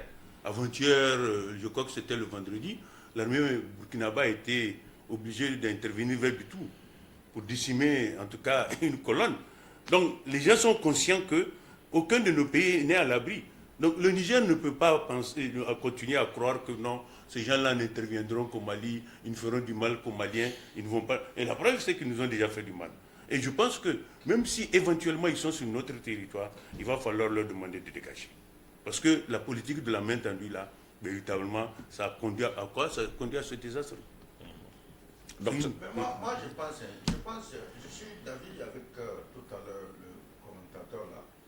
C'est que la manière dont les choses, parce qu'on tait certaines affaires, les gens qui connaissent ces zones-là, vers Torodi, un peu, tous ces comme villages. Mais aujourd'hui, ces villages sont pratiquement sous contrôle de ces djihadistes qui peuvent venir à tout moment. À tout moment, ils viennent dans les villages et bon, on dit non. Mais alors, ils sont nous. C'est la question qu'il faut se poser. Parce que la zone de 3 frontières, toute cette bande-là du Niger fait partie de la zone des 3 frontières. Ça veut dire que c'est des gens, ce n'est pas forcément qu'ils viennent du Mali, ils vont faire toute une traversée pour pénétrer. C'est des petits noyaux qui sont un peu disséminés dans cette zone. Parc du W, tout ça, et ils viennent dans les villages parce qu'ils savent à quel moment il y a des déplacements des forces de défense et de sécurité. Voilà comment la manœuvre. Et à partir de ce moment, on ne peut pas dire qu'il n'y a pas un centimètre de notre territoire qui nous échappe. On ne peut pas le dire. Objectivement, on ne peut pas le dire. Et là, Parce qu'on sait d'avance, on sait comment il manœuvre. Ça, c'est l'homme politique qui parle. Mais l'homme politique, il va me convaincre. Mais ça, mais c'est pourquoi quand on se oui, sentira ça, avant que tu parles, justement, ça, c'est un politique qui parle. j'allais le faire, mais je viens de voir un message de Dr Amadou Hassan Boubacar, donc qui dit son bonjour à tout le monde. C'est Amadou Hassan Boubacar, donc il dit que, oui, par rapport à ce que Tradam a dit tout à l'heure, le colonel Ledru est resté directeur des relations publiques, de l'information et des sports, donc DRIPS, du ministère de la Défense nationale. Les communiqués sont rendus publics au nom du MDN et non à celui de l'état-major. Effectivement, il était porte-parole donc du ministère de la Défense nationale, le DRIC, quand il était en place. Et ça a été le cas aussi quand il a été remplacé par le colonel Touré. Voilà, donc c'est un peu la précision qu'il a voulu apporter, ce qui est juste. Oui, Tradam. Non, je suis en train de dire que ça, c'est l'homme politique. Est-ce que, quand vous sortez vous-même, la dernière fois, on disait, moi je disais que j'avais des gens qui sont venus de Dori, mais à partir de Dumba, pour ceux qui connaissent l'axe là, Dumba, vous n'avez plus, à 18h, il n'y a aucune force. Quand vous arrivez à Kakassi, il n'y en a plus. À 18h, il y a plus, parfois même à 16h. Donc on ne peut pas parler. Ça, c'est l'homme politique qui dit pour se gargariser, pour dire, mais sinon, eux, sur le terrain, ils savent qu'on ne contrôle pas notre territoire. Ça, c'est absolument. Les terroristes viennent dans les marchés. Ils viennent dans les marchés. Il faut leur envoyer dans les marchés. La dernière fois, ils sont venus à Gauthier, non? Oui. Ils viennent faire leurs achats dans les marchés avec leurs armes, leurs accoutrements. Donc, oui, souvent à la barre même des forces de défense et de sécurité. Mais ils ont même pris leurs habitudes de la nation. Là, il y a des villageois qui me disent, bon, écoutez, vous allez voir demain à tel moment, ils vont passer. Et ils sont là parce qu'ils ont l'habitude de le faire. Ils sont devenus, ils sont devenus coutumiers de certaines pratiques. Il y a un mois, ils ont demandé aux gens d'attacher leurs animaux parce que le lendemain, ils allaient venir faire les décomptes pour prendre la zakat. Et qu'est-ce qui se passe maintenant? Ils ne prennent pas les animaux puisqu'ils savent qu'il y a des poursuites. Quand ils prennent les animaux, ils cherchent un commerçant dans le village qui a de l'argent. Ils récupèrent le montant avec le commerçant et on lui dit amène les animaux au marché. Car à celui qui, après notre départ, va tenter de te dénoncer ou de récupérer ces animaux. Si jamais, après le départ des terroristes, vous dénoncez, après ils viennent, ils vous égorgent. C'est ça. Et c'est comme ça. Absolument, c'est comme ça. Voilà. Alors, M. Harouna Hassan, il dit, qu'il nous écrit depuis, il dit, pour le moment, je crois qu'il n'y a qu'une seule solution pour finir avec le terrorisme au Niger, c'est de chasser les forces françaises et d'empêcher le survol de l'espace aérien, puisque les terroristes sont, dit-il, constamment ravitaillés en armement et en argent. Et cet argent, c'est en francs CFA. Et en médicaments, parce qu'on a vu des images d'hélico, peut-être, et en médicaments. Empêcher de survoler. Mais à partir du moment où on les a autorisés à venir. Et vous ne contrôlez pas l'espace aérien. Ils occupent déjà une partie de la base aérienne. N'est-ce pas? Et je ne suis même pas sûr s'ils sont obligés de dire le plan de vol de leurs aéronefs, de dire le plan de vol, et surtout pourquoi. Je ne suis pas sûr s'ils sont obligés de nous donner ces renseignements. Non, pas du tout. C'est pas évident. À partir du moment où la collaboration, chacun est dans son coin, moi je me dis, bon, ils font ce qu'ils veulent. Ils n'ont pas de compte à rendre aux citoyens nigériens, ils ont de compte à rendre avec ceux qui ont négocié pour qu'ils viennent s'implanter. C'est tout. Mais maintenant, ceux qui leur ont donné l'autorisation, est-ce qu'ils vont leur dire arrêtez de survoler? À partir du moment où ils sont là où on ne peut pas leur empêcher, à partir de ce moment, ils sont là, ils font ce qu'ils ont envie de faire, c'est tout.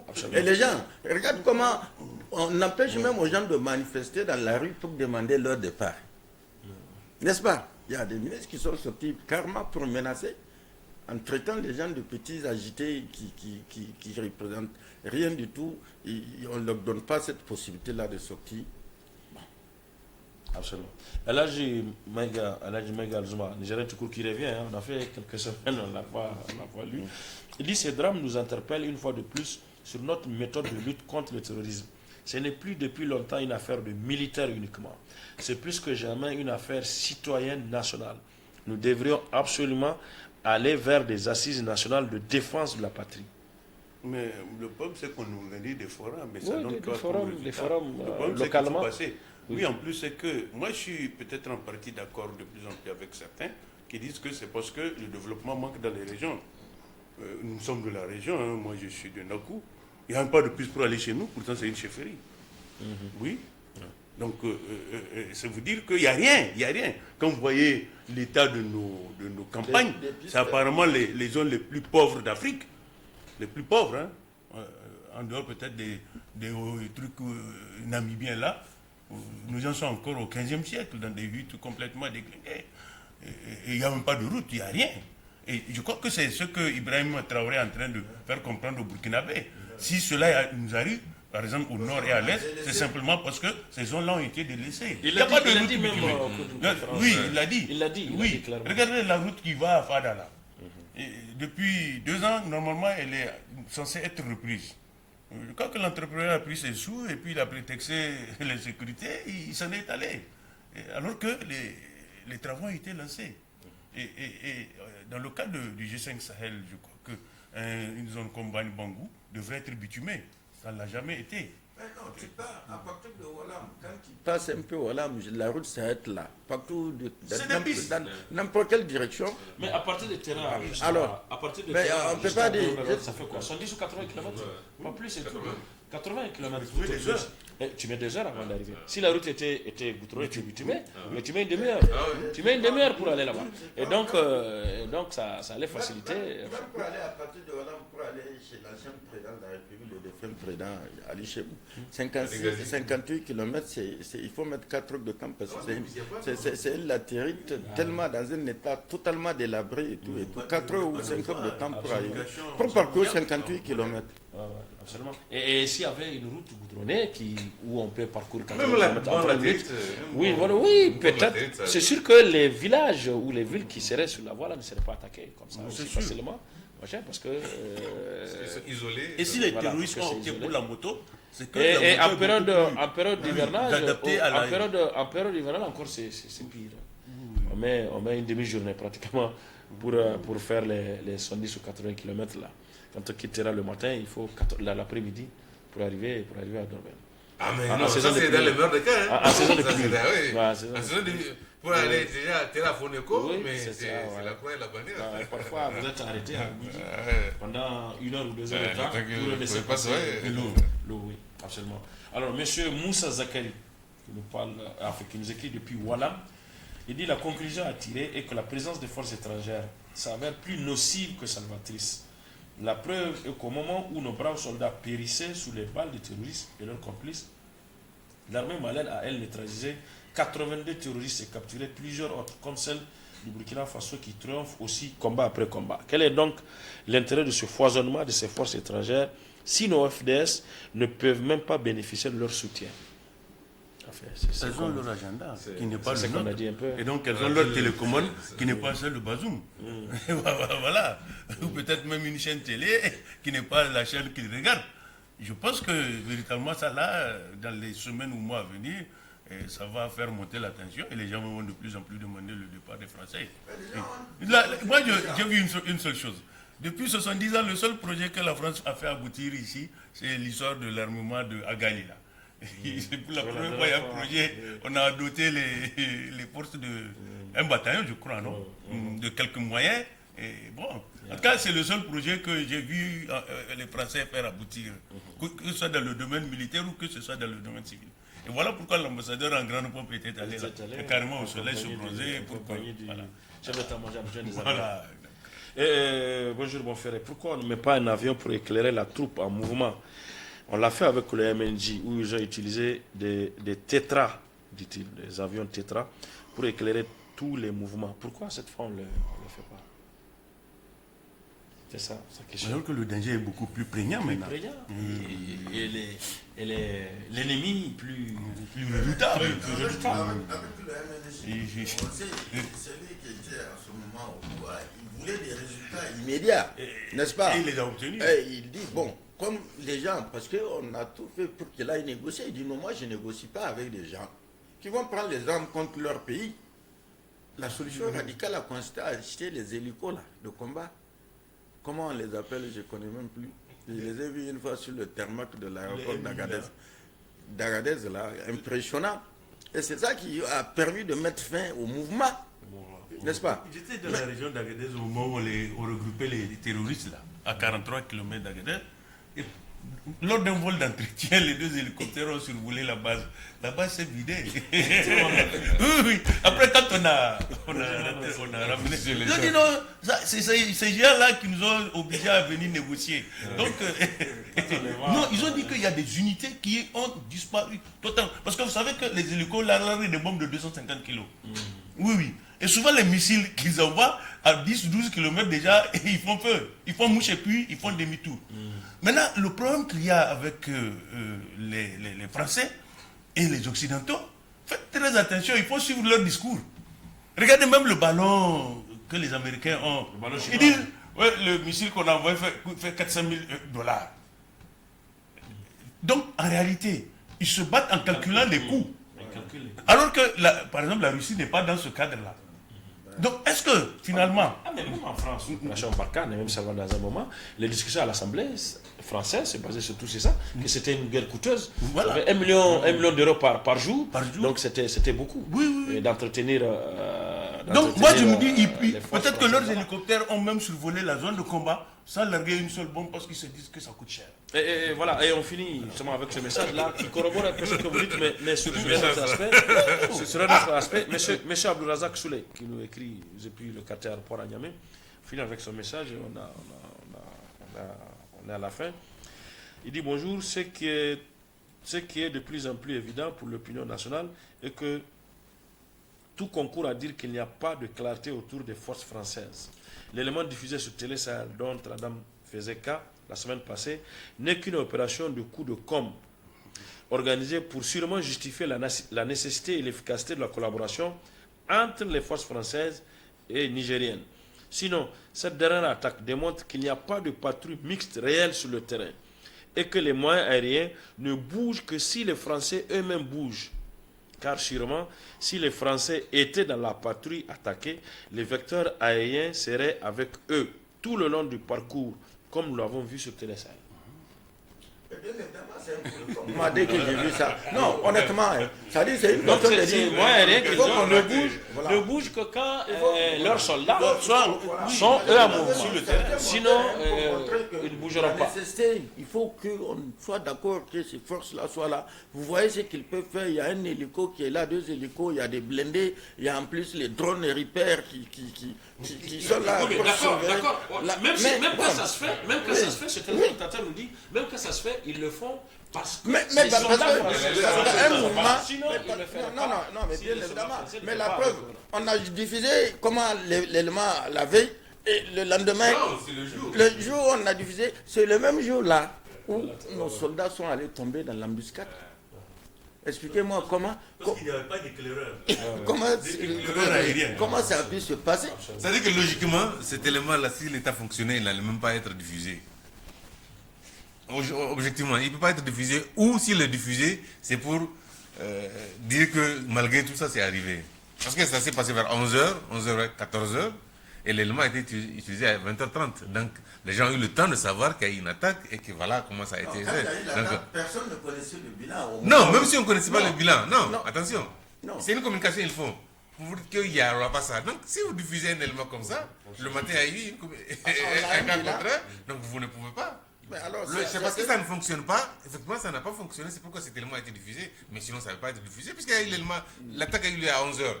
11h, 14h. Donc, il y a eu 16h, 17h, 18h, 19h. L'élément a été diffusé à 20h30. Donc, il y a eu à peu près 5 heures de temps. Les gens, même s'ils n'ont pas le bilan, ils savent qu'il y a une attaque. Donc, ils ne peuvent pas diffuser cet élément. Oui, vous le décalez le temps de comprendre ce qui s'est passé. Mais on ne peut pas parce que tout le monde était surpris. Tout le monde se gargarisait que vraiment l'opération s'est bien faite. Et puis hop, les réseaux sociaux ont commencé à dire, mais attendez, il y a ça. Moi, je vous assure que ça peut être une histoire de coût. À partir du moment où ils disent que leurs missiles coûtent des milliers d'euros, là, il est tout à fait possible qu'ils n'aient pas voulu les utiliser.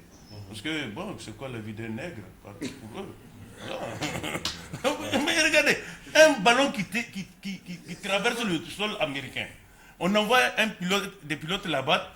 Biden nous dit 400 000 $, le missile là, c'est beaucoup. Et si vous êtes en guerre, comment vous allez faire? Non. Donc en réalité, le problème des Occidentaux, c'est un problème de coût. Ce n'est pas un problème de participation pour vous aider, Mais on se dit, mais on va utiliser nos missiles. Oui. Et qui Non, va c'est payer? que non, la vérité, c'est qu'ils n'étaient même pas ça. Ils n'étaient même pas sur zone, c'est tout. Hein? Il n'y a même pas d'hélico sur zone, c'est tout. Non. C'est pas une question de- Voilà, non. ils ont deux. Ouais. Ils ont deux à Wallam. Ces hélicos-là peuvent décoller. Mais ils se disent que les missiles qu'ils vont utiliser coûtent cher. Voilà. Et ils ne le feront pas pour nous. Ouais. Et la preuve, quand ils ont mené la presse sur leur base là, ils ont dit oui, souvent on voit les groupes de terreur, mais on les survole juste pour les effrayer. Parce que nos armements coûtent cher. Oui, oui. Non, il faut être sérieux. Merci, Dr Amadou Bounti Diallo. Merci, Traoré Dauda. Merci, Ousenissa. Merci, mesdames, messieurs. Nous avons reçu chez vous pour Presse Plus de cette semaine. Rendez-vous semaine prochaine, même heure, même fréquence, même chaîne. Inch'Allah. Au revoir.